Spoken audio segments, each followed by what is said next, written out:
Hey guys, tonight we travel back to a time when death wasn't just knocking on doors, it was throwing them open and helping itself to dinner. The air smells like wood smoke, rotting food, and something far worse you can't quite name. You're standing in a narrow alley, the stone walls closing in, footsteps echoing somewhere behind you. A scream cuts the air distant but sharp. You're in medieval Europe, around 1348, and the Black Death is about to roll through like a storm no one saw coming. You probably won't survive this. So before you get comfortable, take a moment to like the video and subscribe, but only if you genuinely enjoy what I do here. And hey, drop your location and local time in the comments. I always like seeing where and when you're tuning in from. Now, dim the lights, maybe turn on a fan for that soft background hum, and let's ease into tonight's journey together. You trudge down a dirt road past a man digging a pit. The ground is already full of hastily buried bodies, and he mutters a prayer through cracked lips. His eyes are hollow. He doesn't notice you. All around, the world is unraveling. The Black Death arrives like a thunderclap fast, confusing and world-breaking. You hear it started somewhere east, maybe in China, maybe in Central Asia, hitching a ride along trade routes and merchant caravans. Fleas infected with Yersinia pestis travel with rats, which travel with goods, which travel with people. And now it's here, in the ports, in the cities, in your village. It begins innocently. Someone coughs. Someone else has a swollen lump under their arm. Within days, they're gone. By the time you realize what's happening, your world is a ghost town. The sheer speed of death sends minds spiraling. Imagine watching 1/3 of your town vanish in a week. Now imagine that happening again and again. Historians still argue whether it was 3 separate plagues or one nasty superbug evolving over time. Doesn't matter to you. You just know everyone smells like fear, and every sneeze sounds like a warning. Doctors are clueless. They say it's the air, the stars, divine punishment, or bad humors. Their advice? Burn incense, carry sweet herbs, and don't look at sick people too hard. That last one's real advice. People start doing weird things, like poking holes in their clothes to let the evil out, or locking themselves in cellars with dried fish and prayer beads. You see one man rubbing onions on his chest while whispering to Saint Sebastian. Another runs down the street, screaming that God is turning men into rats. He might be onto something. But here's the scary part. It's not just the body that's collapsing.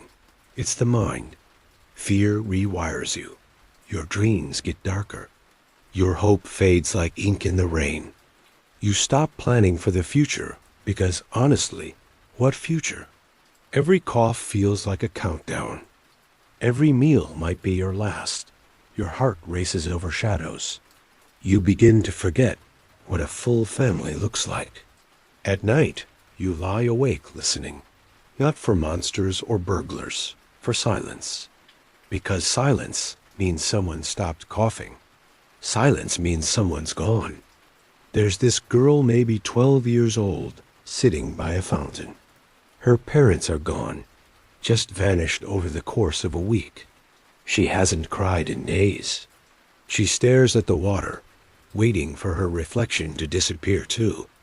And you sit with her, just for a second, wondering if she ever laugh again. And somehow, that's how the plague really gets you. Not always through boils or fevers.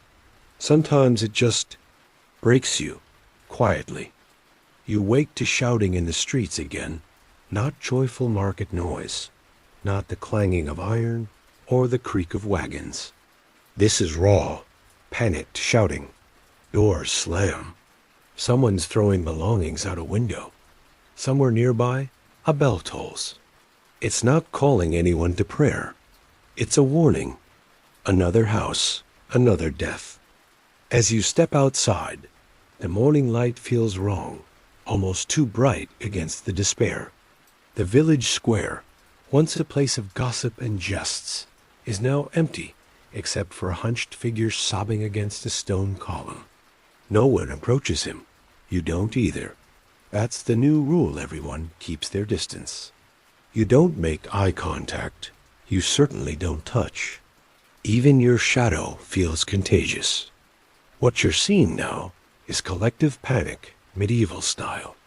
It's a slow collapse, not with screaming chaos, but in muted, eerie order. People vanish from public life, locking themselves behind doors, boarding up windows with whatever scraps of wood they can find. Bread goes unbaked. Markets become silent as tombs. The town crier has stopped crying. He died yesterday. And still, the fear grows teeth. You see it in the way people walk hurried, eyes darting, clutching charms and talismans. Crosses, bones, rabbit feet. One woman wears a necklace of garlic and whispers psalms with every breath. Some start to believe the air itself is cursed, so they burn herbs in their homes until the smoke chokes them. They flee to the countryside, only to find the plague already there. Rats don't respect property lines. There's a rumor that the Pope sits between two roaring fires in Avignon, claiming the heat keeps the pestilence away. People believe it. After all, the Pope's still alive. Fear doesn't just isolate people, it changes them. You see mothers abandoning children at the first sign of illness. Husbands refuse to bury wives. Priests refuse last rites. It's not cruelty, it's survival. You stumble across a monastery where monks are burning manuscripts by the wheelbarrow. Not to destroy knowledge, but because the pages are contaminated. You wonder what they're losing. Ancient wisdom or recipes for how to stay human during all this. Inside homes, the mental pressure bubbles. Some stop speaking altogether. Others mutter endlessly, reciting the same line of a prayer until it loses meaning. A merchant paints his entire room black and sits inside, naked and still, convinced he can hide from death by becoming a shadow. Even laughter, when it happens, sounds cracked and wrong. You see a group of young men chasing each other with sticks, laughing manically. One trips and breaks his leg. No one helps him up. He lies there crying as the others scatter like birds. You meet a widow Margareta, who has nailed a red ribbon to her door. She says it's to ward off spirits, but she confesses that really, it's so she knows her house from a distance. If she dies, she wants people to know what's behind the door. She's not mad. She's just tired. You talk for a while. She tells you about her husband's jokes, her son's first word. Then she sighs. It's strange, she says, how you can feel the world ending one person at a time. You nod, because you feel it too. And what makes it worse is that there's no closure. No goodbye letters, no ceremonies. Just bodies, fear, and a suffocating silence. You start questioning reality. Can something invisible really be this cruel? Maybe this is punishment. Maybe you're already dead. Maybe this is all a long, strange dream someone else is having. People cling to meaning wherever they can find it. A sudden rainbow becomes a divine message. A healthy neighbor must be a witch. A coughing pig sparks a panic. You pass a child playing with a skull like it's a ball. He grins. He doesn't talk anymore. He says, then he kicks it into a ditch. Somehow, that's the most terrifying thing you've seen all day. You hear the singing before you see them, low, rhythmic, mournful. The sound rises and falls like ocean waves, punctuated by the occasional whip crack. And then they appear. A procession of hooded men moves slowly down the muddy road, barefoot, bloodied, and chanting in Latin. Their backs are raw and bleeding, cut open by their own hands. Long whips made of knotted cords dangle at their sides. They move like ghosts, half mad with fervor and fatigue. These are the flagellants, and they believe pain is the only cure left. You step aside as they pass, trying not to breathe too deeply. They reek of sweat, blood, and wet wool. Children stare wide-eyed from doorways. Some cry, some try to mimic the whipping motions. One man collapses mid-chant and is dragged back to his feet. There's no stopping. 40 days of walking, whipping, singing, bleeding, that's the rule. This is no fringe cult. These processions stretch across Europe, Germany, Italy, France, the Low Countries. Thousands join in, convinced that self-inflicted suffering will appease God and drive out the plague. The logic? If this is divine punishment, you can beat the sin out of yourself before God beats the soul out of you. Makes a weird kind of sense, doesn't it? Historians still argue whether the flagellant movement was more about spirituality or mass psychosis. You watch their glazed eyes, their slack jaws, and it's hard to tell where devotion ends and delirium begins. The church isn't thrilled. These groups operate outside official doctrine, and their popularity threatens authority. Eventually, the Pope issues condemnations, but you've seen how desperate people are. When prayers fail, they look for pain. Pain feels real. Pain feels like control. In one village, the flagellants set up camp for the night. You approach cautiously. One man, Thomas, speaks to you as he sharpens the iron tips of his whip. His voice is calm, almost gentle. I was a baker, he says. Lost my wife and daughters. Now I walk and bleed. At least the pain means I'm still here. He smiles, and there's something cracked behind it, like a plate glued back together wrong. The irony isn't lost on you. These men fear losing their minds, so they break their bodies instead. Not all towns welcome them. Some see them as contagious lunatics. Others cheer them on, even join them. A few towns go wild with fervor, beating themselves into near death in churchyards and plazas. You hear of a village that declared itself cleansed after a 24-hour whipping vigil. 3 days later, the plague returned. Not that logic matters. People need symbols. You've noticed that, even as the world crumbles, ritual survives. Ritual thrives. There's comfort in the predictable swing of a whip, the rhythm of a chant, the structure of shared suffering. Even if it's madness in disguise. There's a boy, maybe 15, who's followed the flagellants for weeks. He doesn't speak. He just stares and mimics. Every time they whip themselves, he slaps his own arms. Not hard enough to bleed, but hard enough to bruise. You wonder what broke him, what he saw, or who he lost. You remember that woman from earlier, Margarita, and her red ribbon. There's a thread connecting her to these bloodied men. A deep, desperate need to do something. Be something in the face of invisible horror.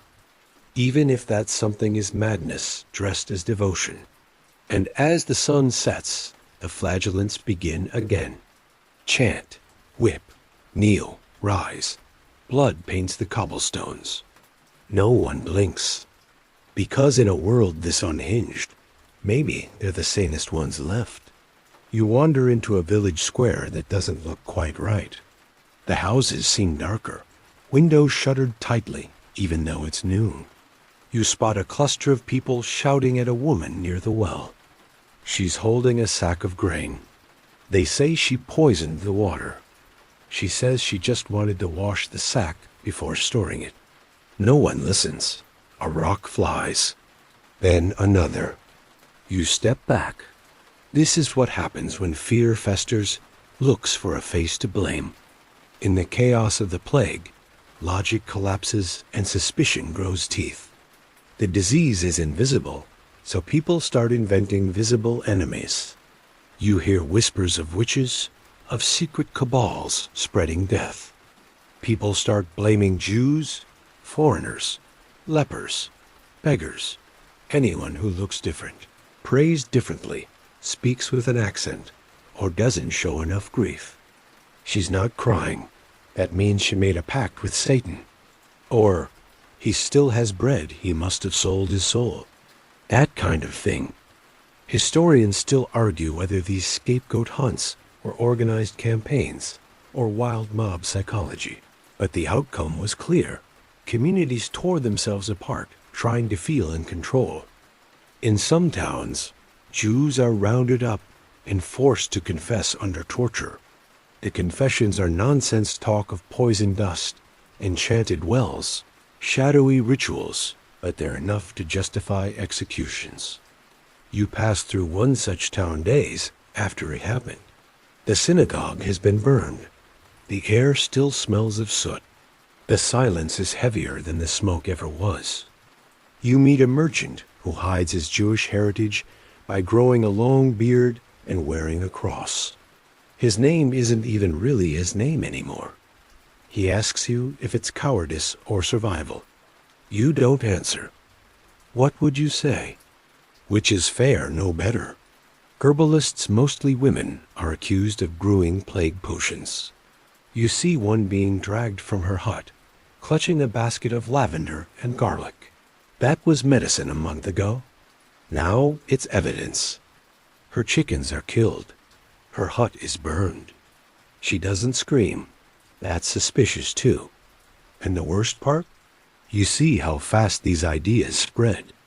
One accusation, and suddenly, a whole village rewrites someone's life into a horror story. People remember things that never happened. She spoke to a cat on Tuesday. He dug a hole in the wrong direction. Their chimney smoke smells strange. You meet a friar who thinks demons ride the plague winds. He preaches fire and brimstone to a crowd of terrified peasants. You want to believe he's helping, but he's not. He's feeding the fire. Meanwhile, the actual rats, fleas, and filth continue to do their work unseen, unchecked. The blame falls everywhere except where it belongs. Sometimes you find dark humor creeping in. A butcher jokes that his sausages are made from witches' toes. People laugh, nervously, and buy them anyway. In a quiet village, you see a different kind of reaction. They've chosen a scapegoat, but instead of killing her, they isolate her on a wooden platform outside the town. She lives alone, eats what's left at the edge of the road, never speaks. Every day, someone tosses her bread. No one goes near. She's not even sure why they chose her. Maybe it was just bad timing. And it's not just individuals. Whole groups get blamed. Traders, nomads, even scholars. Knowledge becomes suspicious. Books are burned, not because they carry disease, but because they make people think, and thinking is dangerous when everyone wants simple answers. You remember that merchant girl you met, bright, clever, always asking questions. She's gone now. They said she read too much, and her ideas invited illness. You want to scream, but no one would hear you over the sound of panic, pretending it's justice. At some point, you realize this. The plague doesn't just kill bodies. It warps minds. It teaches people to survive by turning on each other, by making monsters out of neighbors. And by the time it's over, you're not sure who the real monsters were. You walk along a rutted path that leads out of town. The noise of the village fades behind you, less because of distance and more because no one's left to make noise. The air is colder out here. The trees look like skeletons, thin and twisted. Ahead, perched on a hill, is a stone building. No sign, no banner. Just thick walls, small windows, and a heavy wooden door. You've reached a place where people go to disappear by choice. It's one of the many cloisters dotting the medieval landscape. Once meant for quiet religious life, now it's a sanctuary from something more terrifying than sin.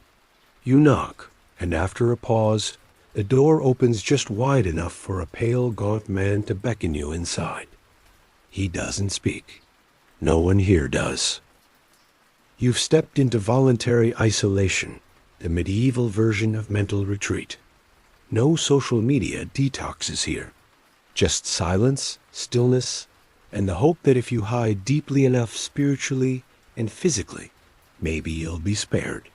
The cloister is dimly lit by slivers of daylight and waxy candles.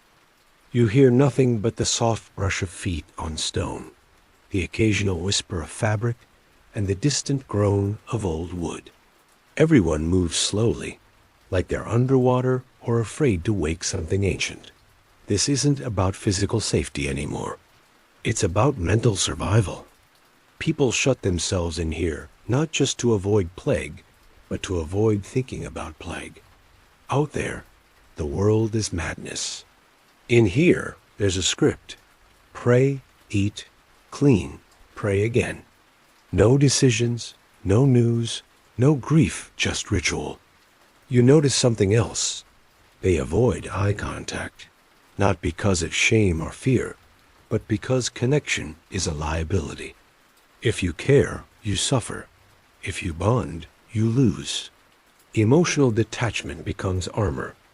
Historians still argue whether such isolation actually helped preserve mental health or made it worse. You can't decide either. On one hand, there's peace. On the other, there's emptiness, like a room with no echoes. In one cell, you meet a former soldier who's taken a vow of silence. He used to command troops. Now he tends the herb garden. He breaks his silence for you, once to say, "When the noise stopped, I started hearing my own thoughts." That was worse. He returns to silence after that. Outside the cloister walls, some people take a different route. They dig holes, literal holes, and live in them. There are tales of plague hermits who bury themselves chest deep in earth and pray for days. They believe the ground can absorb their sins, or maybe the sickness. It doesn't work, but they feel lighter afterward.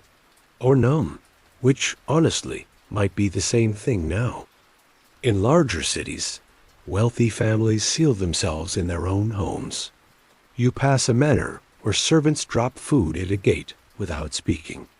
Inside, a nobleman paces his library like a caged lion. He writes letters to no one, recording every imagined symptom, every suspicious creak of the house. You realize isolation doesn't always look like peace. Sometimes it looks like madness with a view. Then there are the wall sitters, a strange fringe group who perch atop stone walls or towers and refuse to come down.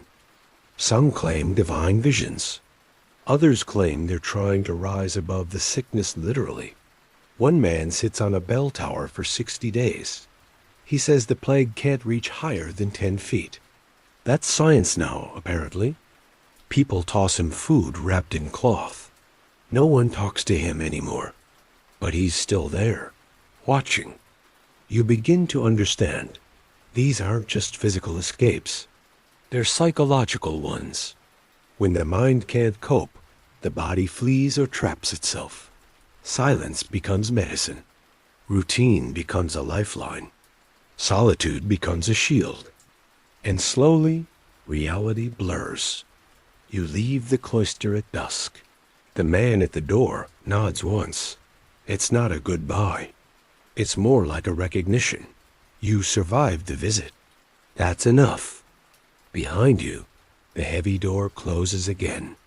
You feel the weight of 100 unspoken fears sealed behind it. And just maybe, a little peace too.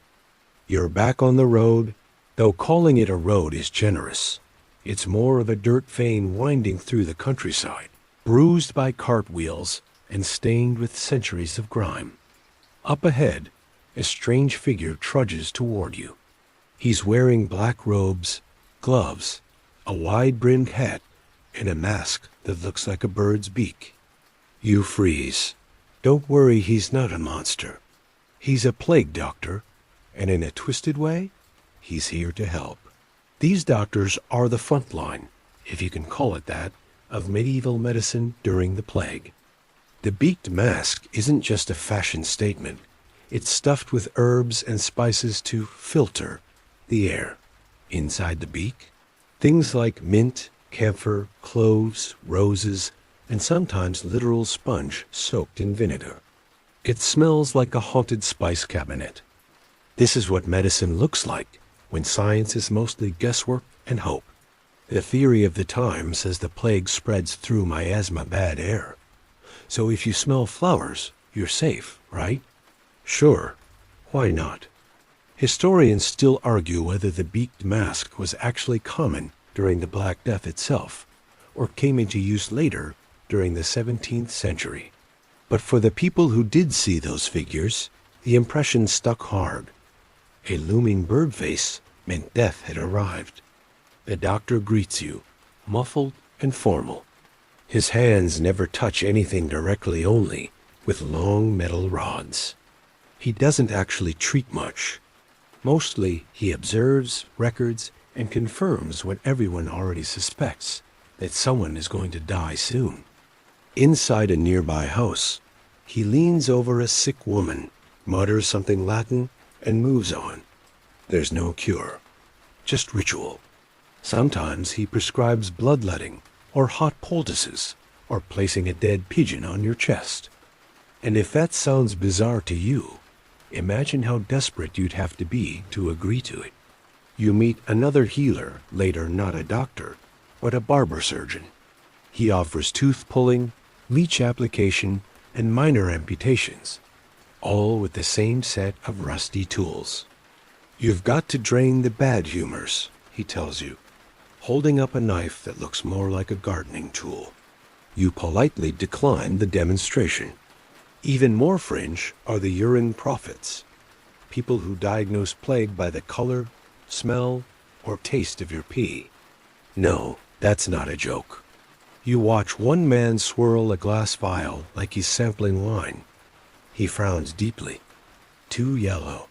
Very dangerous. He recommends eating a boiled hedgehog. Again, not a joke. Meanwhile, herbalists try gentler remedies, infusions of sage, thyme, chamomile. Some brew teas from elderberries or garlic. These sometimes help, mostly because of mild antiseptic properties. But if they fail, the herbalist may be accused of witchcraft. It's a lose-lose profession. You pass a town where someone's selling plague charms made from dried frogs. A woman wears 3 around her neck, muttering a rhyme to keep the demons away. She also carries a bag of crushed emeralds, ground gemstones, or thought to absorb illness. All she's getting is expensive dirt. The deeper you go, the more surreal it becomes. Some believe staring into a mirror while saying a prayer can ward off infection. Others recommend carrying a piece of linen soaked in a healthy man's sweat. One monk swears that rubbing a live eel on your feet daily will keep the plague away. The eel does not agree. And yet, despite the chaos, people keep trying. Because to do nothing feels worse. You notice something subtle in these doctors and healers, not confidence, but ritual.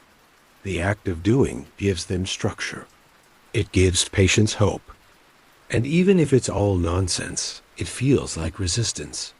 You find a ledger tucked away in one physician's bag. He's been recording symptoms, times of death, patient ages. A crude pattern emerges. Younger victims die faster. Certain neighborhoods fall harder.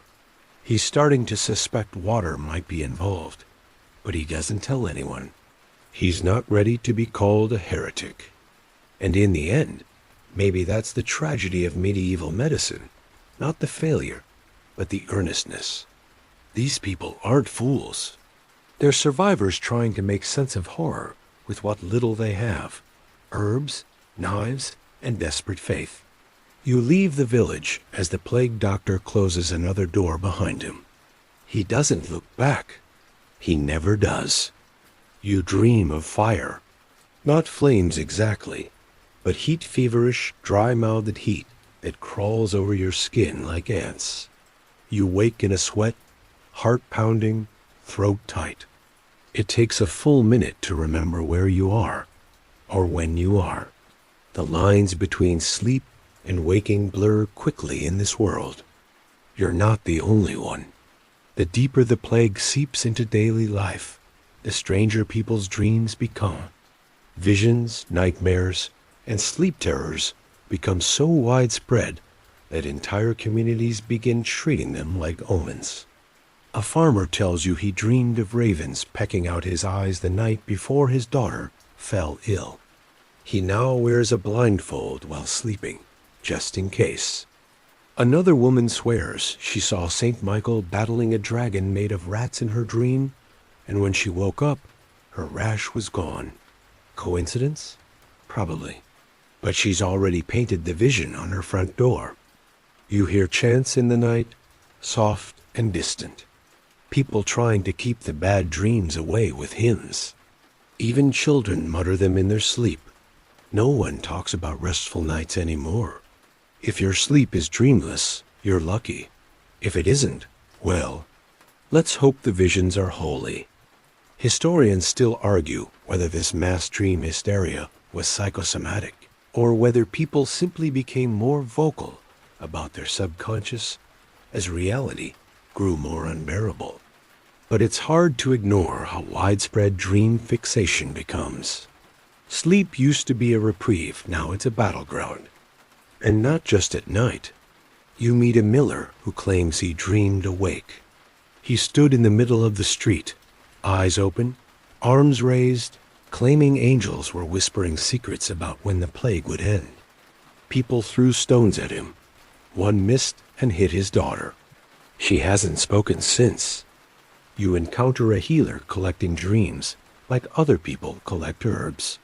She scribbles them down on parchment, cataloging each like a weather report. Boils and bleeding, followed by a ghost made of candles, likely from bad bread or divine intervention. She can't decide. Some monks believe the dreams are tests, divine challenges of faith. Others say they're glimpses of hell, previews of what awaits if you don't confess right now. You've seen more than one person confess to crimes they never committed, convinced their nightmares were judgment from above. And there's no shortage of interpreters. They travel from town to town, offering to decode your visions for a price. You watch a session. A boy describes a field of dead sheep and a black sun. The interpreter nods solemnly, says it means he must bury a silver coin at the crossroads and fast for 3 days. The boy does it, still gets sick. You meet a woman named Delira who hasn't slept more than an hour in days. Every time she closes her eyes, she sees her dead husband. Sometimes he's crying. Sometimes he's laughing with no teeth. She says it feels more real than when he was alive. Maybe this is punishment, she tells you. Maybe we're all supposed to go mad before we die. And what's worse, you start having dreams too. You dream of rats building ladders up your bed, of bells tolling underwater, of a child whispering that the stars are bleeding. You wake up more tired than when you fell asleep. But you don't tell anyone. Talking about dreams invites scrutiny, and scrutiny gets you labeled. It's not all dark, though. Some dreamers find clarity. A painter you meet says he saw the Virgin Mary in a blaze of golden light, telling him to create. He's filled his walls with vibrant, chaotic frescoes, images of plague, yes, but also of stars, fire, and rebirth. It's madness. Beautiful madness. There's even a fringe belief spreading oniric inoculation. The idea is that if you dream of the plague, your mind processes it and you're protected in real life. You're not sure where it started, But now people are trying to dream of pustules, rats, and coffins. They eat moldy cheese, burn odd herbs, sleep on grave dirt. Anything to spark a nightmare and get it over with. It's a theory. You leave a village just as the sun rises, casting long shadows that feel far too tall. Behind you, someone screams in their sleep. Or maybe they've just woken up. Either way, you understand now. Sleep is no escape. In this world, even your dreams catch the plague. You're not sure what day it is anymore. The sun rises, sets, and rises again, like it's mocking you. Time feels liquid, as if someone spilled the calendar and forgot to clean it up. But here's the strange thing. Not everyone is mourning. Not everyone is hiding. Some people, quite a few, actually are dancing. Yes, you heard that right. You arrive in a bustling town just as a parade of masked revelers pours into the square. Their faces are painted white and red, their clothes colorful and wild. Someone bangs a drum. Another plays a lute, missing 2 strings. There's laughter, shouting, and what looks like wine sloshing freely from a bucket. A man wearing nothing but a fur cloak and a crown of chicken feathers raises his cup and howls. Welcome to the end of the world party. Across plague-stricken Europe, a weird phenomenon emerges. Death-fueled hedonism. With mortality everywhere and life feeling like a coin toss, some people choose to embrace chaos.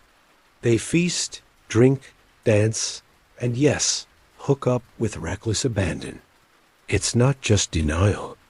It's a full-blown philosophy. If you're going to die, you might as well go out laughing. You sit with a woman named Bruna, who runs a tavern she's turned into a sort of plague cabaret. She has a rule: no crying inside. Everyone outside cries, she says, pouring you a drink. In here, we forget.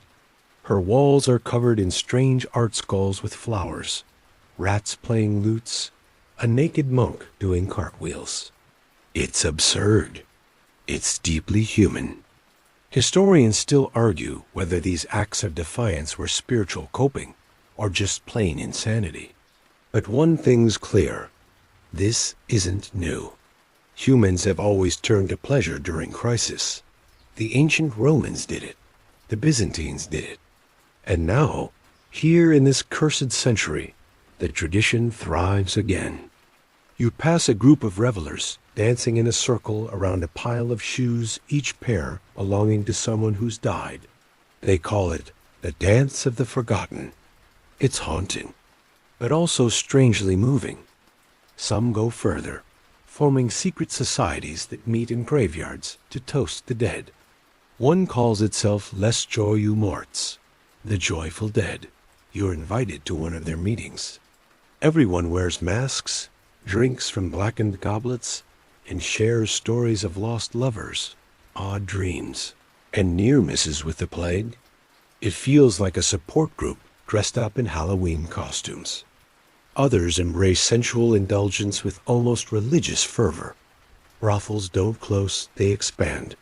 Clients wear masks not for disguise, but because they think it protects them. You overhear someone say, "Lust is life. If you feel nothing, you're already dead." Crude, sure, but also honest. There's a painter who captures this mood perfectly. He paints scenes of death and debauchery, side-by-side skeletons drinking wine, rotting corpses embracing. His most famous piece? A couple kissing passionately on a bed, while a grim reaper sharpens his scythe in the corner. Subtle. But it's not all about sex and wine. Some turn to wild storytelling, traveling from town to town, spinning outrageous tales, sometimes for coin, sometimes just for company. You listen to a man recite an epic about a talking goose who cured the plague with laughter. The logic doesn't track, but the kids laugh. That's enough. You realize people aren't celebrating because they're happy. They're celebrating because they're scared. And if you can laugh if only for a night, you can outrun fear if only by a step. At the edge of town, you meet a couple getting married under a tree. No guests, no priest, just a promise made in the moment, because there may not be another. They exchange rings made of braided grass. He's a gravedigger. She used to be a cook. Now they've found each other. They laugh a lot louder than seems appropriate, but you get it. You walk away from the music, the fire, the laughter, with something like confusion in your chest. Is this denial? Bravery? Madness? Maybe all of them. The moon rises. Someone begins singing a love song in a voice just off-key enough to make it endearing. And for a moment, just a moment, you don't feel scared. Just alive. You wake to the sound of bells again. Not the tolling for the dead kind, this one's sharper, more ceremonial. You follow the sound through crumbling alleys to a half-filled chapel where a thin priest delivers a sermon with cracked lips and eyes full of dust. He talks about mercy, about salvation, about God's love. But his voice trembles at the edges, like even he's not buying it anymore. You sit near the back, under a fading fresco of angels. Half the pews are empty. The other half are full of people who look like they haven't slept in days. A woman clutches a rosary so tightly her knuckles are white. A boy whispers the Lord's Prayer again and again, like it's a spell. But the silence between words feels louder than the sermon. This is the part where faith meets fear, where centuries of certainty about heaven and divine justice run straight into the meat grinder of the plague. Because if God is good, where is he? It starts small little cracks in belief. A priest refuses to visit the dying. A bishop flees to the countryside. A nun says she no longer hears God's voice. People notice. They whisper. And then they begin to question. Historians still argue whether the Black Death weakened the church permanently or just reshuffled its priorities. What's undeniable is that for many people, faith takes a psychological beating during this time. Some believers double down. They fast, pray, attend Mass twice a day. They believe the plague is punishment for a sinful world gluttony, vanity, pride, and they're determined to cleanse themselves before it's too late. But others? They lose the thread entirely. You meet a former monk named Etienne, who now sells rat skulls painted with tiny crosses. Divine relics, he calls them. He laughs at his own joke, but looks over his shoulder constantly. They say God works in mysterious ways, he mutters. Well, this is about as mysterious as it gets. One village you pass has abandoned Christianity altogether. They worship a strange figure they call the Pale Saint, a skeletal woman holding a black candle. They leave offerings of food and hair. A coping mechanism? Sure, but also a protest against silence from above. The psychological whiplash is real. Before the plague, the church was everything. The calendar, the law, the moral compass. But now that compass spins like a drunk. And as the clergy die, by the thousands the faithful start asking, if the holy men can't survive, what hope is there for the rest of us? Even the architecture reflects the crisis. You pass cathedrals under construction that have simply stopped. Tools lie abandoned. Scaffolding rots. Saint statues stare down from half-built towers, their stone eyes empty. It feels symbolic. Then there are the prayer storms, spontaneous mass gatherings where people shout prayers into the sky, hoping to be heard. You see one from a distance. Hundreds kneeling in a field, screaming Ave Maria like it's a battle cry. Some faint from exhaustion. A few strip naked in an effort to appear pure. The sky remains silent. And yet, not everyone turns away. In hidden corners, faith transforms into something more private. A woman prays alone in her garden, lighting a candle for each of her lost children. A dying man asks you to pass his last words to a priest, any priest. Tell him I still believe, he rasps, even now. You realize something subtle. The church may be faltering, but belief is not. It's just changing, becoming more intimate, more desperate. Less about salvation, more about sanity. You meet a carpenter who's built a tiny chapel in his basement, lit only by the glow of stained glass made from colored bottles. He invites no one. He sings alone. The real church, he says, tapping his chest, is in here. At a roadside shrine, a child leaves a toy handmade, worn to protect the next traveler. No sermon, no Latin, just a quiet act of compassion in a faith-stripped world. You leave the chapel as the priest finishes his sermon. No one claps, no one cries.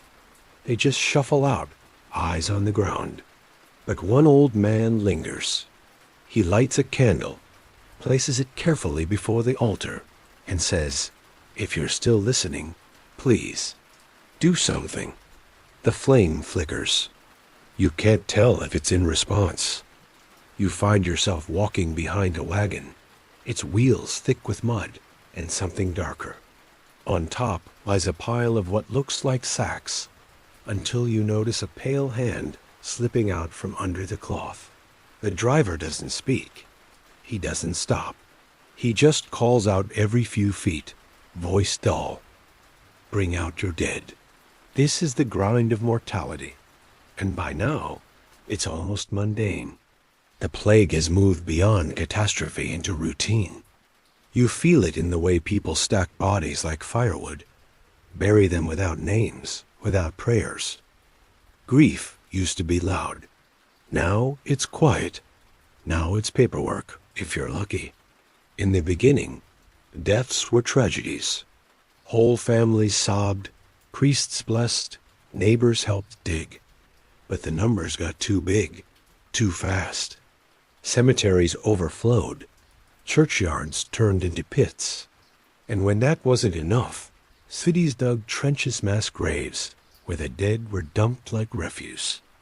You pass one, a ditch filled with bodies, loosely covered in lime and dirt. You catch the edge of a child's shoe sticking out of the earth. Someone's laid a flower on top, just one. Historians still argue how many people actually died. Estimates range from 30% to 60% of Europe's population. But the numbers don't matter to you anymore. What matters is that everyone you meet has lost someone. Sometimes everyone. Gravediggers are some of the only people still employed, if you can call it that. You meet one, a man named Willem. His hands are raw, and he keeps wiping them on his shirt, even when they're already clean. Sometimes I talk to them, he admits. The ones I bury, just to make it feel respectful. Even if they can't hear me, you don't correct him. The physical strain is immense. Entire villages are left to rot because no one is left strong enough or brave enough to bury the dead. Wolves come in, dogs go feral. You see crow's fat and content. Nature doesn't mourn. In towns, carts collect bodies door to door.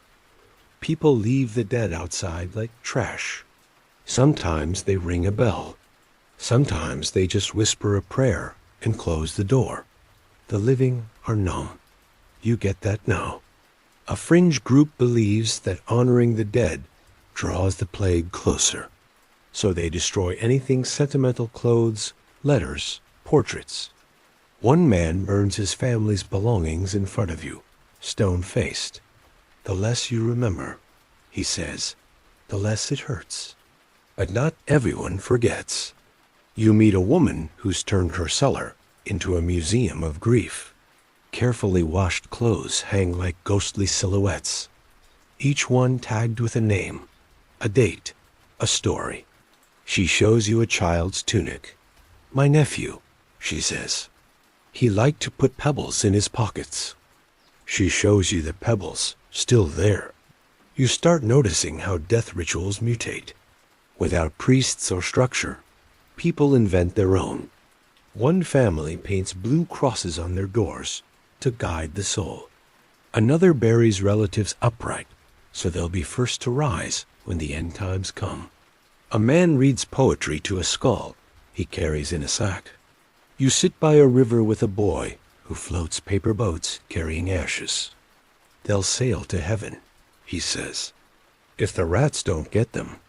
He says it like a joke, but his eyes don't laugh. You learn to tell the stages of grief by posture. The ones who still cry are new to it. The ones who hum, pace, or speak to invisible friends are somewhere deeper. And the ones who sit perfectly still, day after day, those are the ones who might never come back. Yet, there's resilience. A woman bakes bread for the funerals, even when there's no one left to eat it.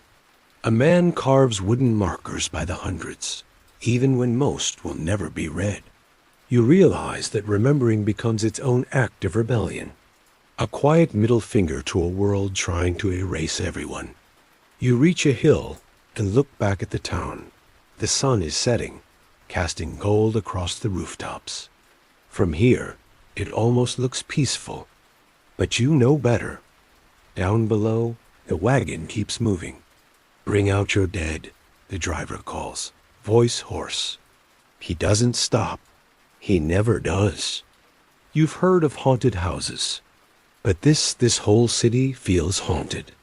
Not by ghosts exactly, but by rituals without purpose, by daily acts repeated so mechanically that meaning has long since drained out of them.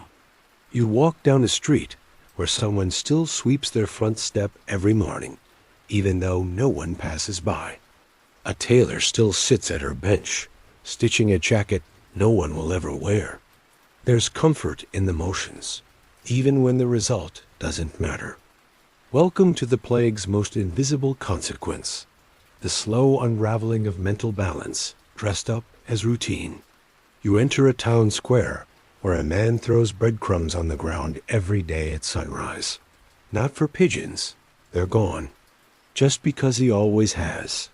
He doesn't speak to you. He doesn't look at anyone. His hand moves in the same looping arc over and over, like a metronome ticking time that no one is keeping. Historians still argue whether what followed the plague was collective trauma or low-level psychosis. But walking through this town, you feel the answer before you find words for it. People are suspended alive, technically, but drifting. You meet a woman who lights 13 candles in her window every night.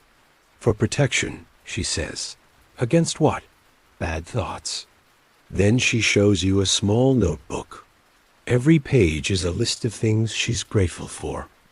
Most pages repeat the same few lines. I still have fingers. I still have my name. I still remember colors. In another home, a widower has drawn faces on turnips and given them names. He sits them around his table, serves them soup, tells them stories. He invites you to stay for dinner. You do. The soup is terrible. The company stranger than fiction. But he smiles for the first time in months. There's a strange power in repetition, you realize. In motion, in doing things just to prove you can. A merchant who hasn't sold a single item in weeks still opens her stall at dawn, arranges her wares, and announces fake discounts to no one. Better to go mad with purpose, she tells you, than rot while waiting. Others cope differently. You meet a man who's obsessed with counting. Steps, breaths, clouds. He tracks every motion in little books he hides under his floorboards. If I keep counting, maybe I won't vanish. You nod. You're not sure if he's wrong. In the city square, someone writes messages in chalk on the stone walls each morning. We are still here. Do not forget us. The rats don't win if we keep writing. No one knows who's doing it, but the words appear rain or shine. They've become something like scripture now. Children play strange games, some too dark for comfort. One group acts out plague scenes with eerie precision. One child catches it, another blesses them, and then they lie still while others chant made-up prayers. It would be cute if it weren't so accurate. And quiet, far too quiet. A monk you encounter spends his days carving tiny coffins from driftwood. He places a single pebble in each and floats them down the river. One for each lost soul, he whispers. He's made over 400. He's named none of them. That's intentional. You begin to see how grief becomes architecture. People build small altars, line windows with stones, fold paper birds. One woman bakes bread in the shape of skulls, gives them to anyone who walks by. It's funny, she says. They taste better when they look terrible. There's a tower nearby where someone rings a bell every hour on the hour. No one knows why. The bell ringer never speaks, never comes down. But the bell always tolls through storms, through snow, through silence. Some say if it ever stops, the world ends. Others say it already has. And yet, even in all this strangeness, this slow mental drift, you recognize something familiar. This is resilience. Odd, cracked, and maybe a little unhinged, but real. People are doing whatever they can to keep their minds from falling through the cracks. Even if that means naming turnips, lighting candles for clouds, or baking edible death masks. You leave the city late, bells tolling behind you. Someone waves from a window covered in cloth. Someone else sweeps the dust that never stops returning. And as you walk, a strange thought occurs to you. Maybe the mind doesn't break. Maybe it just ... bends. You follow the road south, where the hills grow steeper and the trees press close, as if trying to listen in. The villages here are different, not just smaller, but older. The kind of old that feels baked into the soil, where stories pass down in whispers, and nothing is ever truly forgotten. And it's here that you start hearing about the flagellants. At first, you think it's another rumor, a traveler's tale, but soon you see them. A procession of men in tattered robes, backs bare, marching barefoot through a cold drizzle. One strikes himself with a knotted whip, blood splattering in small arcs. Another chants Latin under his breath, his voice hoarse and breaking. Some carry wooden crosses, others drag chains around their ankles. No one speaks unless it's part of the ritual. You keep your distance. That seems like the smart move. The flagellant movements emerge across Europe during the worst years of the plague. Their belief is simple and brutal. The Black Death is a punishment for human sin, and the only way to earn forgiveness is through pain public, bloody, and relentless. You watch them enter a town. People gather to witness the spectacle. Some kneel. Others cross themselves. A few cheer, like this is some form of street theater. The procession circles the church twice before collapsing in exhaustion on the stone steps. One man's back is shredded, the skin like torn parchment. But his eyes are calm, too calm. Historians still argue whether the flagellants were rebels against church authority or fervent believers trying to bypass a system they felt had failed. Either way, they weren't exactly welcomed. The church, threatened by their popularity and chaos, eventually condemned them, but not before they'd spread their message far and wide. You meet a young man named Lucas, no older than 20, his face already lined like an old map. He tells you he joined the procession after his brother died. The pain makes it clearer, he says. I feel him when I bleed. He shows you his whip, worn smooth at the handle. I sleep better now, he adds, then walks away, barefoot on gravel. Not everyone is impressed. A merchant scoffs, calls them madmen with sticks. A widow spits on the road behind them. They whip themselves while the rats eat our grain. That's not salvation. That's theater. But still, the flagellants keep coming. Their rituals are elaborate.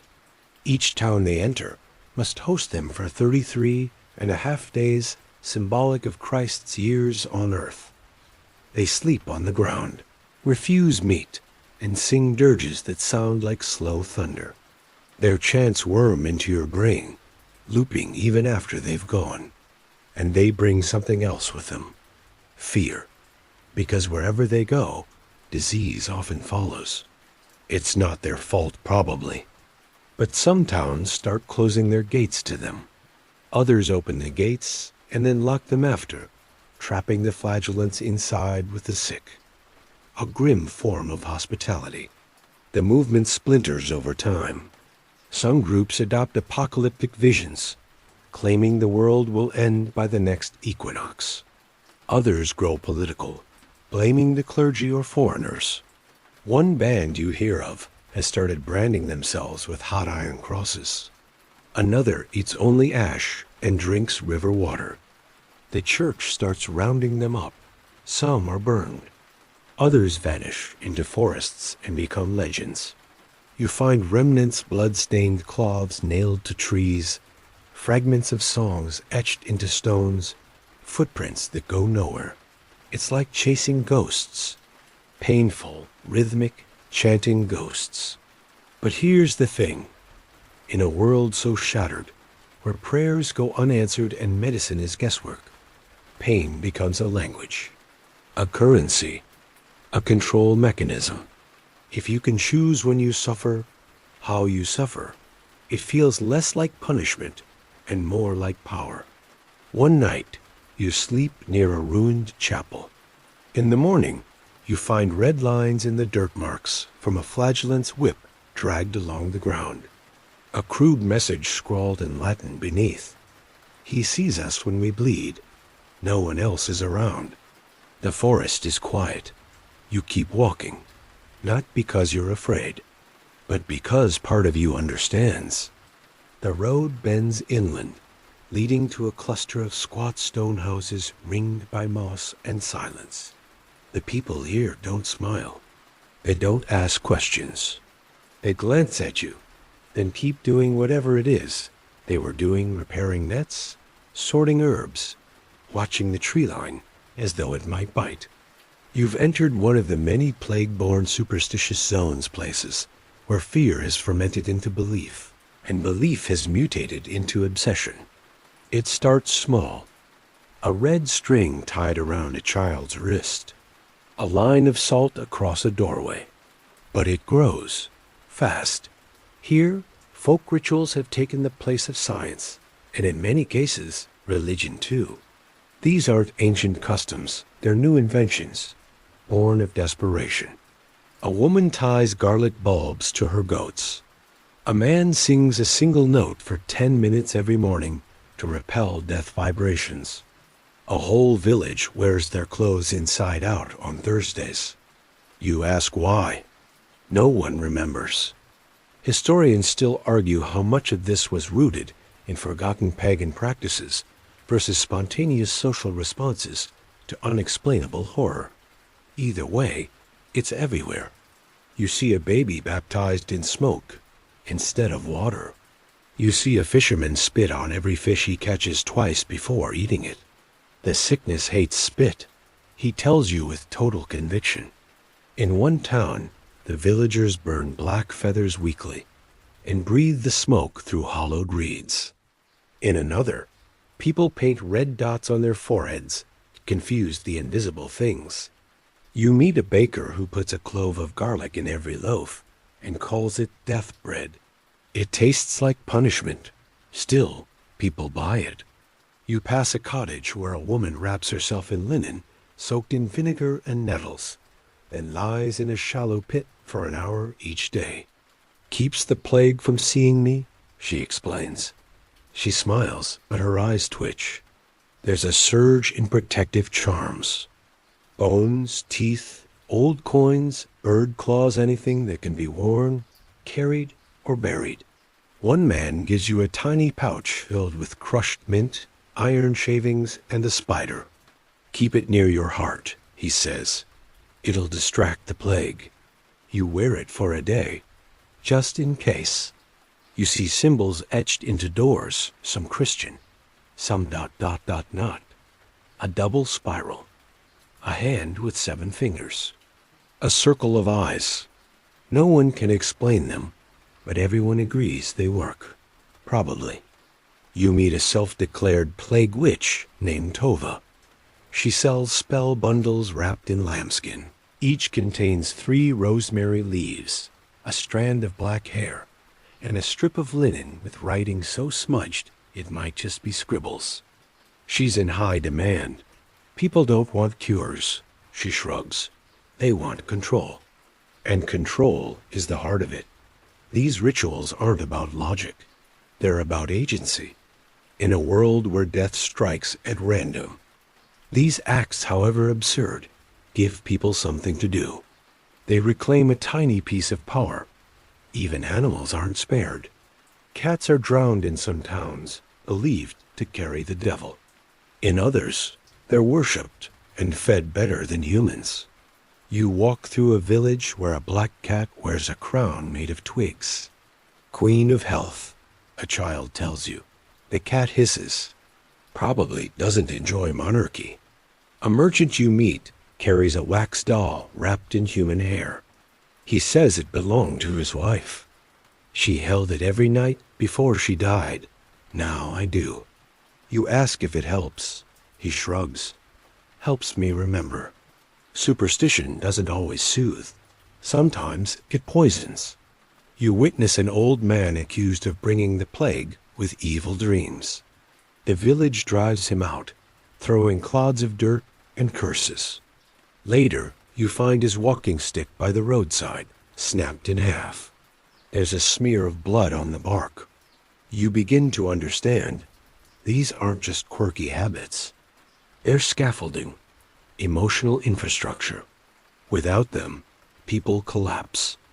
A prayer murmured while turning a door handle. A coin flipped before eating. A toe tapped 3 times before bed. These acts stitch a person to reality. And sure, some are ridiculous. A woman insists you wear her dead uncle's shoes to avoid sickness. You don't. She hisses and throws a turnip at you. That's fair. But others, they comfort. You light a candle in a cave chapel filled with wax drippings like stalactites. You eat a protection pastry that tastes like cloves and regret. And late one night, you whisper a rhyme you overheard earlier. Plague may pass, but not today. Let it seek another way. You don't believe in it. Not really. But you say it twice, just to be sure. You come upon a market that's barely alive, just a few ragged tents, stalls with more flies than food, and a lingering sourness in the air. Still, the merchants are shouting. Not loudly, but with that same old cadence. Fresh onions, dried leeks, 2 for 1 if you're not dead. It's almost funny. Almost. Welcome to the world of plague economics, where value shifts daily, and desperation turns into currency faster than silver ever did. At first glance, everything seems broken. Coins are rarer than kindness. Barter dominates. A sack of salt might get you a goat. A comb carved from bone is suddenly worth half a week of bread. The rules aren't just bent. They've been melted, cooled, and hammered into strange new shapes. You meet a trader who tells you he once sold fine cloth to nobles. Now he hawks vinegar-soaked rags for anti-plague wipes. His stall smells like a salad left in the sun. He's not proud. But I eat, he shrugs. Another merchant offers purified air in sealed jars, just glass with wax and a sprig of lavender. People buy them. A woman clutches one like a holy relic. You don't have the heart to tell her she's hugging a very expensive lie. Historians still argue whether the Black Death led directly to the decline of feudalism, but there's no denying the power shift. With so many dead, labor becomes priceless. Peasants walk away from their lords, demanding better wages. Entire estates are abandoned. Serfs vanish overnight, reappearing miles away as free men. Lords post desperate notices offering higher pay. No one answers. In one village, a group of farmers runs their land collectively, no lords, no titles. Just rows of onions and a firm handshake. They all died. One of them explains, referring to the previous landowners. So we took the field. We buried the old rules with them. But not all power structures die so quietly. Some lords clamp down harder. One you encounter has declared his manor a plague sanctuary. Entry requires bribes, obedience, and total isolation. His guards wear makeshift armor and beat beggars with sticks. He calls himself a protector.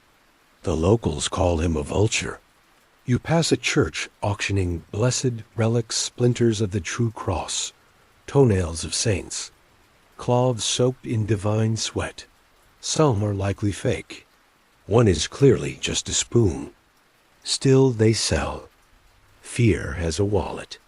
The plague spawns its own black markets, too. You hear whispers of rat poison dealers, secret doctors who'll fake death certificates, even grave robbers selling gold fillings. One man offers to plague-proof your home with chalk, vinegar, and a lot of yelling. You decline. And what's truly strange, some things become more valuable, not less. Artisans who survive now have no competition. You meet a shoemaker whose prices have tripled. He's buried 3 apprentices. He doesn't smile anymore, but his shoes last forever. There's even plague-themed fashion. People wear green hoods, spotted cloaks, and embroidered charms. One woman wears a necklace made of miniature coffins. It keeps the plague jealous, she says. You decide not to question that logic. You notice a strange trend. Death becomes profitable. Coffin makers, grave diggers, bell ringers, they're suddenly in demand. A man you meet sharpens scythes. Not for farming, for funerals. Symbolic mourning props, he says, eyes flat. Theatrical grief is in style. You try to buy bread, but the seller only accepts copper buttons. Why? They feel lucky, she says. You trade your belt for a loaf that's mostly mold. Still, you eat it. Hunger is patient. And yet, through all this shifting madness, a strange resilience forms. People adapt. They create underground banks, just ledgers scratched on planks, but functional. They issue IOUs. They invent tokens, seals, verbal contracts. You watch a deal sealed by thumbprint in ash. It feels primitive. It works. A boy runs past, offering rat tails for pennies. Plague trophies, he cries. You don't ask where he got them. You just note how capitalism, even in its most chaotic form, always finds a way to reinvent itself. You end the day in a half-collapsed inn where the owner accepts stories instead of coins. Tell me something I haven't heard, he says. So you do. You tell him about the garlic witch, the Rat King legend, the man who counts clouds to stay sane. He laughs. Then he gives you a bowl of stew. Fair price, he grins. And it is. You spend the night beneath broken rafters and stars that peek through like curious strangers. In the morning, someone knocks softly on the inn door. Not a guest, not a merchant. A man in gray, eyes sunken but sharp, holding a wooden case. He introduces himself with a whisper. He's a plague doctor. Not the costume you'd expect, no beat mask or leather robes today. Just a rough cloak, stained gloves, and a satchel full of clinking vials. Still, the myth has merit. In many cities, plague doctors become the last hope of the desperate and the first joke told by the dying. You follow him on his rounds. His name is Matteo. He was a barber once, then a surgeon. Now, he's something in between. He doesn't charge. He doesn't promise anything. I don't cure, he mutters. I manage. And that's the truth of it. Medicine in plague times is theater, guesswork dressed in Latin. Historians still argue whether plague doctors helped more than they hurt. Some spread disease unknowingly. Others practiced bloodletting or forced vomiting. Almost all relied on herbs, potions, and rituals of dubious value. But people believed. And belief is a powerful anesthetic. You see his toolkit. Jars of camphor, rosemary, and theriaca paste, made from over 60 ingredients, including opium, cinnamon, and sometimes snake flesh. It smells worse than the disease, he jokes. Then he opens a pouch of dried orange peels and tells you to chew one. Cleans the air in your mouth. You do. It burns. You ask about the beaked masks. He laughs. Only in cities with fashion budgets. Then admits he wore one once. Too hard to see. Too easy to trip. Nearly fell into a corpse pit. He visits a young girl with black spots on her legs. Her mother sobs quietly in the corner. Matteo checks her tongue, her eyes, her breath. Then he nods, scribbles something, and leaves a packet of dried mint and charcoal. Keep the room dark, he says, and let her sleep. Will she live? You ask. He doesn't answer. And that silence, that practiced, professional silence, is louder than a diagnosis. You meet other doctors. One applies leeches to the forehead. Another burns rosemary while chanting psalms in reverse. A third places frogs on a patient's stomach and waits for them to die, claiming it means the disease has been drawn out. You don't know if it works. No one does. But sometimes the patient survives, and that's enough. A fringe group believes in balance bleeding, opening specific veins depending on planetary alignment. You witness one man bled on the full moon and then fed honey and ash. He lives. His brother, treated with nothing, dies. Is it the ritual? Luck? Timing? The doctor grins. It's science, he says. You're not convinced.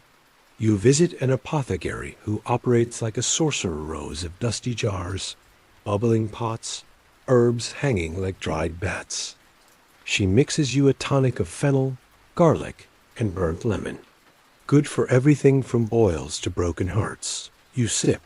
It tastes like regret, but she seems confident. There are more bizarre remedies. Ground emeralds for fever, crushed scorpions for cough, powdered mummy for vitality. Yes, actual mummies. Imported, ground up, and sold to the rich. Dead healing the living, someone says. You wonder who the first person was to say, "You know what might help?" Ancient corpse dust. You watch a demonstration by a scholar who insists the plague is spread by bad smells. He wafts perfume under your nose, then sets fire to a bundle of rags to burn the pestilence. Half the room coughs, the other half applauds. Science, baby. Not all healers are charlatans. Some genuinely try. You meet a nun-turned-herbalist who's cataloging symptoms and outcomes. She doesn't promise anything, just listens, writes, and watches. Her treatment is care, and honestly, that might be the most effective method yet. There are also whispers of strange cures, from foreign land spices from the East, powders from Africa, elixirs carried over the Alps. Most are diluted or fake by the time they arrive, but hope is traded more than truth. And sometimes it works. You see a boy recover after eating nothing but onion soup and sleeping wrapped in wool. You see a woman survive after a priest whispers prayers while covering her in ashes. Coincidence? Divine favor? She doesn't care. She's alive.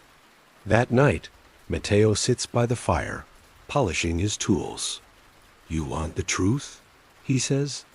"Most days, I don't know what I'm doing, but I show up. It matters." And it does.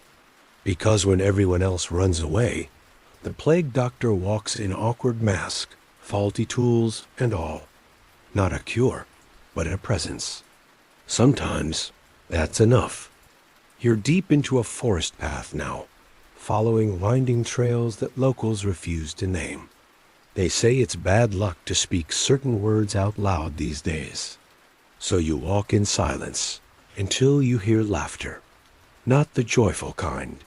The kind with edges, too sharp, too loud, echoing through the trees like someone daring the world to stop them. You stumble upon a group of people dancing around a bonfire. Their clothes are mismatched, their eyes too wide. One wears a deer's skull like a crown. Another clutches a bouquet of dried nettles. This is not a village festival. These are the fringe minds people broken open by the plague, whose psyches didn't bend but splintered. You've heard of them before. The ones who wandered into the woods one day and never returned. The ones who mutter to walls, who collect dead bees in boxes, who see patterns in shadows. They aren't all mad, not exactly. But they aren't playing by reality's rules anymore. You sit beside one, a woman named Els. She says she hasn't slept in 3 days. Her dreams crawl, she tells you. So she stays awake and chants to keep the dreams out. She offers you a beetle. For memory, she says. You pocket it, just to be polite. Historians still argue whether what we'd now call psychosis, trauma, or severe anxiety was common in the plague years, or simply ignored. But stories like Els's dot every map, tucked between footnotes in folklore. You hear of a man who builds a tower out of bones. Not metaphorically actual bones. He says when it's tall enough, the dead will come back. Another man digs a hole and sits in it for 9 hours a day. This is the safest depth, he insists. Any deeper, and I forget my name. In one half-abandoned village, a group reenacts their neighbors' deaths every week. They call it Remembrance Theater. You watch a boy mime dying of fever. His performance is unsettlingly accurate. His parents watch, expressionless. You begin to notice the signs. Ritualized behavior, dissociation, laughter that comes too fast, or never at all. A woman taps her wrist 7 times before each word. A man speaks only in rhymes. Keeps the voices polite, he says. One town you visit has collectively decided that reality itself is shifting a shared delusion, perhaps. They believe the plague has opened a door to a parallel world where time loops and the sun is watching. They wear mirrors around their necks to deflect surveillance. You ask if it helps. One man nods. I haven't aged in 6 months. You don't argue. Some retreat fully. You find hermits living in hollowed trees, communicating only with animals or trying to. One man insists the crows warned him of the plague months before it came. Another believes worms whisper secrets when you hold them close. He offers you one. You decline. Not all madness is scary. Some is soft, gentle. A girl draws faces on every stone she finds and names them. They're my audience, she says. They never leave. You sit with her for a while. The stones stare silently, as promised. There are those who believe the world has already ended, that this everything now is just punishment, a spiritual purgatory. We all died last year. A toothless man tells you, we just haven't noticed yet. And maybe the strangest part? You begin to understand them, not fully. But enough, because after so much death, so much silence, madness starts to make sense. It's not always chaos. Sometimes it's just an escape hatch. You find a notebook, weathered and torn, wedged in a tree knot. Inside, sketches of people with rat heads, poems about the moon weeping, a recipe for dreamless soup that includes dirt, mint, and silence. No name, just a final line. If you read this, you're already part of it. You close the book and put it back. By the fire, the dancing continues. Someone sings in a language no one else knows. The tune is oddly soothing. Someone else hums in harmony. They're out of sync. It's perfect. And as you lie down under the stars, listening to a lullaby stitched from madness, a thought creeps in, quiet but persistent. What if they're the sane ones now? By now, you've grown used to the strange, the silent, the surreal. But nothing prepares you for the next village, a place so neat, so polished, it feels like a stage set. Clean streets, fresh flowers, children playing hopscotch. And yet, there's a tension in the air, a wrongness behind the smiles. You're witnessing something rare in the plague years, denial dressed as paradise. The villagers won't say the word plague. They call it the event or the interruption. No one mentions the dead. You see graves, but they're decorated like festival shrines, ribbons, candy, small figurines. We celebrate continuity, the mayor explains, his hands trembling slightly. This is coping by erasure, a psychological armor built from forced normalcy. At the bakery, the bread is shaped like suns. The butcher whistles cheerful songs.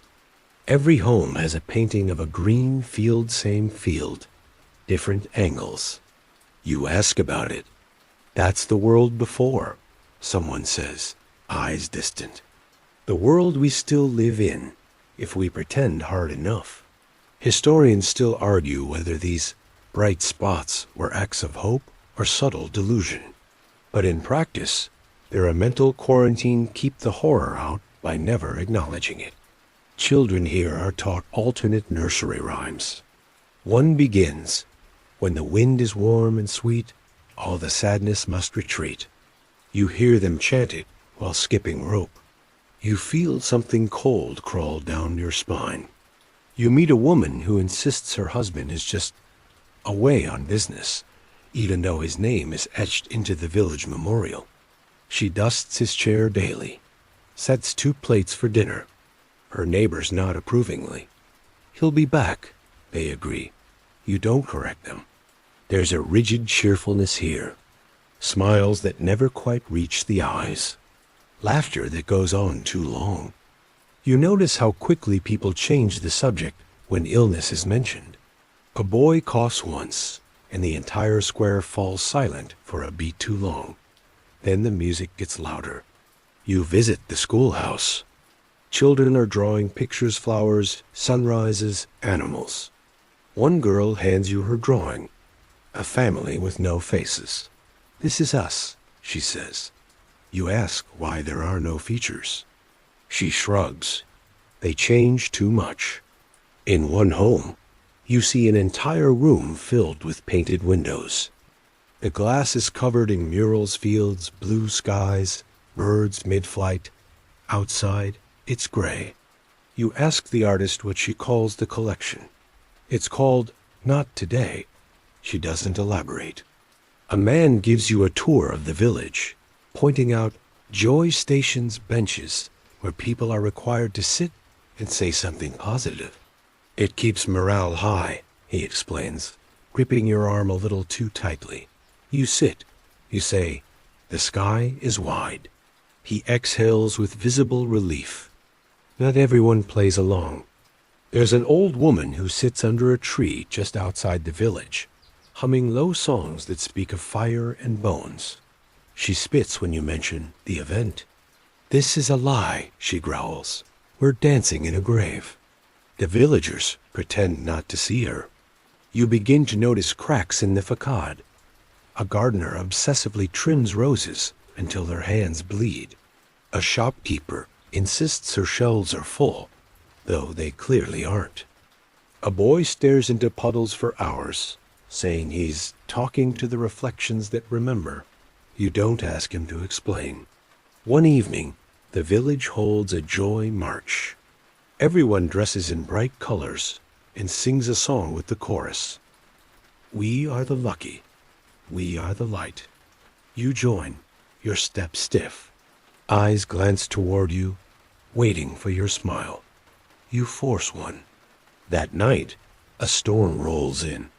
Rain lashes the painted windows, and thunder cracks the illusion. The murals smear, flowers droop. A child screams at shadows. No one sleeps. By morning, the smiles return tighter, but present. You leave the village feeling hollow. They've built a fortress from denial, but it's fragile. One more death, one more cough, and it all might shatter.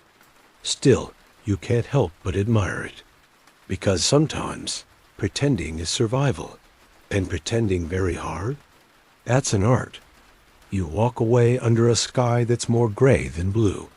A child's drawing flaps in your satchel, the one with no faces. You keep it. The next place you reach isn't marked on any map. Not because it's forgotten, because it was never meant to be found. The road doesn't lead here. It avoids here. But you arrive anyway, by instinct or accident, to a hilltop monastery wrapped in ivy and silence. And inside, something rare, stillness. The monks here have taken a vow. Absolute isolation. No visitors. No news. No names spoken aloud.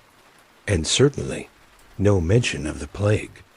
But they let you stay for a day, under one condition, no questions. You nod. This is a place where the mind turns inward, where solitude is salvation. They rise before dawn.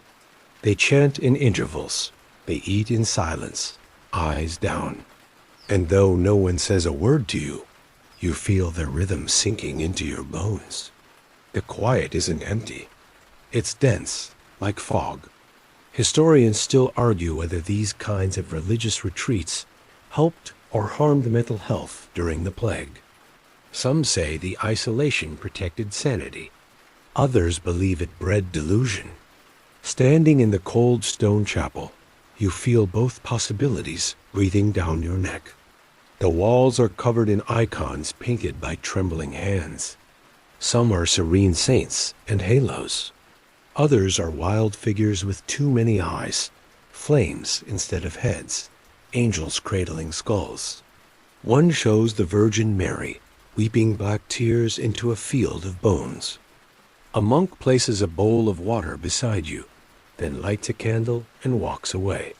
You're not sure if this is hospitality or ritual. You thank him anyway. He doesn't reply.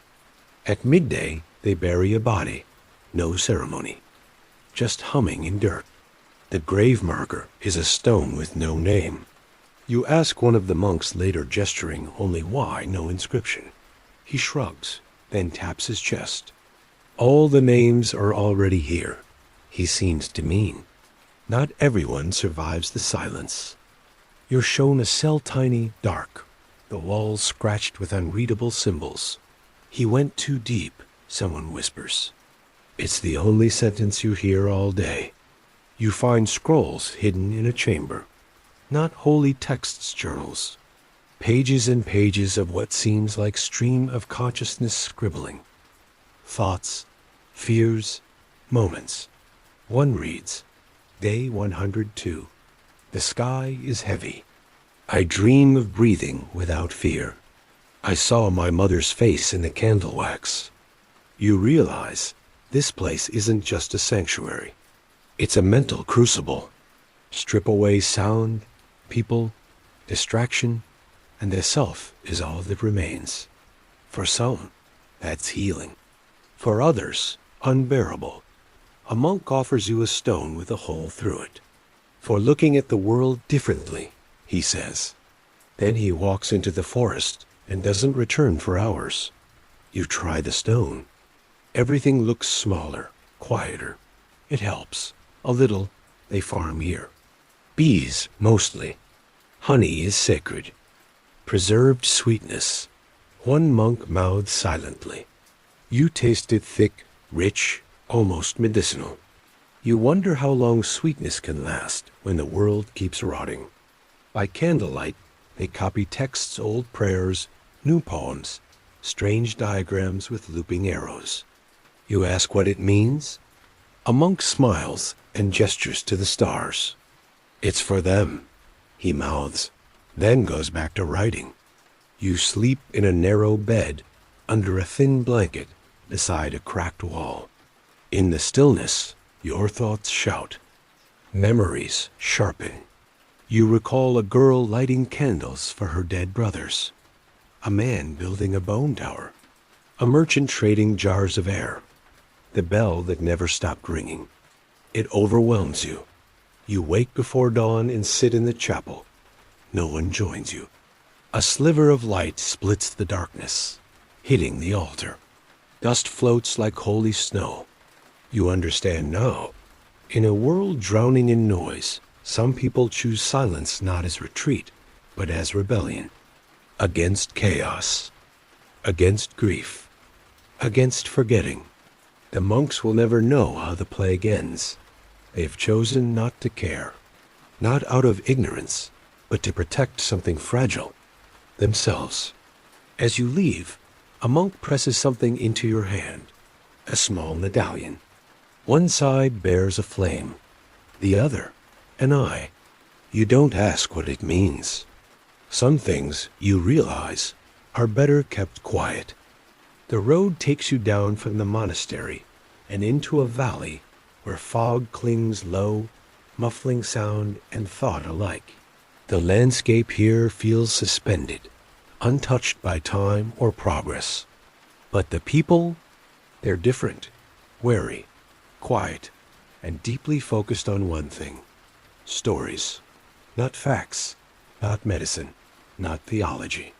Just stories, oral histories, whispered truths, bedtime warnings, and dream-born explanations for things too cruel to understand any other way.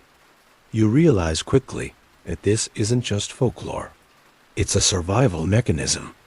A boy tells you that the plague is caused by a woman made of smoke who walks the hills at night, humming lullabies. If you hear her sing, he says, you have to hum back. Or she'll think you're lonely, and she'll take you. A farmer swears his neighbor was cured by telling the same joke 100 times. Laughed the death out, he says. Now we tell it every night, just in case. You hear the joke. It's not funny, but it's oddly comforting. You sit by a fire and listen to an old woman recount a dream of a giant rat king who grants immunity to those who offer him cheese made during a full moon. He only eats moon cheese, she insists. The regular stuff insults him. It's nonsense. But it's functional nonsense. Historians still argue whether these tales originated in medieval oral traditions or were invented entirely during the pandemic as coping rituals. Either way, they travel faster than disease itself. You follow a trail of stories crossing regions, dialects, even borders. In one village, a tale says the plague is the punishment for breaking a promise. In another, it's a test. Those who remain kind will be spared. In yet another, it's a shadow attached to people who speak ill of the dead. In a church ruin, children play a game called Don't Blink, where one plays the plague, and others must freeze when caught in its gaze. The rules are arbitrary. The fear isn't. If you blink, you're next, they say. You play once, you lose. The kids cheer. You don't ask what happens to losers in the real version. You come across a caravan of traveling singers masked, painted, flamboyant. They perform plague plays, comedic and tragic, all jumbled together. In one skit, Death plays cards with a peasant. In another, a rat becomes a hero by marrying a candle. It's bizarre. It's brilliant. It makes the crowd laugh, cry, and most importantly remember. Because stories are how people bind wounds they can't see. You visit a barn where a family has painted their story directly onto the walls, crude images of rats, flames, angels, screaming mouths. Each picture is a piece of the year, they tell you. So we don't lose the pieces. You meet a man who insists the plague ended a year ago. We're just dreaming the aftershock, he says, staring at the stars. Soon we'll all wake up and laugh. You nod. You don't argue. And then, a strange moment. A little girl recites a poem you've never heard, but it tells your story, your journey vividly. The garlic witch, the coin woman, the Tower of Bones. You freeze. Where did you hear that? You ask. She shrugs. It's just an old story now. And that's when you understand. You've become part of the narrative. These stories aren't fixed. They evolve, absorb, twist. Facts melt into metaphors. Grief is wrapped in rhyme. Suffering is turned into something small enough to carry in your pocket. You begin collecting them. Not on paper, just in memory. The man who counted clouds until they vanished. The girl who buried beetles to send messages to her dead sister. The hermit who whispered recipes to trees. The baker who sold bread, shaped like lungs. These are the things that last. Because long after medicine fails, after logic breaks, after institutions rot, stories stay. They travel, they change, and they save. You end the day under a starlit sky, retelling one of the tales to a child who can't sleep. Your voice is soft, the cadence slow. She smiles before drifting off. And maybe, just maybe, in a world devoured by sickness, a story is the most powerful medicine left. The road has grown quiet now. Not silent, just calm. The kind of hush that settles in when even the trees seem to exhale. You've walked through fear, madness, denial, faith, and laughter. But now, something else greets you. Rebuilding. You arrive in a town unlike the others. Not untouched by plague. There are still the black flags, the empty chairs, the fresh graves. But this place moves. Hammers ring. Gardens bloom. People build. Not just homes, but a future. This is what comes after. It's jarring at first.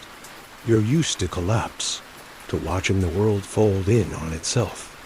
But here, it folds outward. The butcher's stall has food again. The midwife delivers babies again. The carpenter's shop smells of sawdust, not mildew. There's pain, sure, but it's forward-facing. You sit beside a young mason, chiseling names into a memorial wall. He doesn't cry. He doesn't smile. He just works. This helps, he says. Better than screaming. Children draw with chalk on the stones. They play a new game. Build or break. One team constructs towers. The other knocks them down. They laugh, reset, and swap roles. It feels like an allegory someone should write down. You notice rituals have softened. No more extreme fasts or smoke-filled blessings. Now it's flowers on windowsills, candles in the evening, quiet songs during work, less drama, more comfort. A shift from surviving to soothing. Historians still argue whether this era marks the birth of modern psychology or just a natural societal scar healing over. But something undeniable has shifted. People talk now not just about the dead, but about the living. How are you? Carries real weight again. You meet a teacher restarting lessons in a half-roofed hall. No books, just questions. What did you dream last night? What made you smile today? She tells you, we teach feeling before facts now. You nod. You wish someone had taught you that earlier. There's also a growing awareness of mental wounds. Not all are invisible. You see them in posture, in eyes, in pacing feet, and trembling hands. And slowly, without labels, people make space for it. A bench with a sign, for crying, no questions asked. A bell rung when someone needs quiet. A ribbon tied to a wrist that means, not today, but maybe tomorrow. You sit in a communal garden where herbs grow in rows. Lavender, thyme, mint, not just for medicine, for memory. Each patch has a nameplate. For Mother, for Jonas, for the baby we never named, grief in bloom. One evening, you gather around a fire with strangers who feel like old friends. One by one, they speak not as victims or survivors, but as storytellers. A woman tells of watching her sister dance until her fever broke. A man confesses he buried his own shadow in the woods to be free of fear. They listen. They nod. No one judges. You realize this is what healing looks like. Messy, slow, honest, no declarations, no finales. Just people reaching out with splintered hands and saying, I'm still here. And you? You're not the same either. You remember the garlic witch, the mirror wearers, the whispering monks, the joy parade that didn't feel joyful, the child who said nothing but drew everything. All of them changed you, broke pieces off, grafted new ones on. And now, as you prepare to leave one last town, one last morning, you see a child writing in the dirt with a stick. A story, maybe, or a map, or just something to fill the space. She looks up at you and asks, Are you afraid? You pause, then say, Not anymore. She nods and keeps writing. So now, as you lie in bed, your head sinking deeper into the pillow, let this last image linger. A sky slowly softening from dusk into velvet blue. Quiet except for the rustle of leaves and the slow beat of your own breath. The world you've walked through tonight was cracked, yes, scarred and trembling. But it still moved, still tried, still hummed with tiny acts of grace. You may never hear about those nameless monks again, or the girl with the faceless drawings, or the baker with his coffin-shaped bread. But somewhere, tucked between plague and prayer, madness and music, they found a rhythm. And tonight, you did too. Let that rhythm hold you. The pain doesn't vanish, but it fades. The stories don't fix everything, but they cradle the broken pieces. And the world doesn't end, it reshapes itself. So ease your breathing. Unclench your jaw.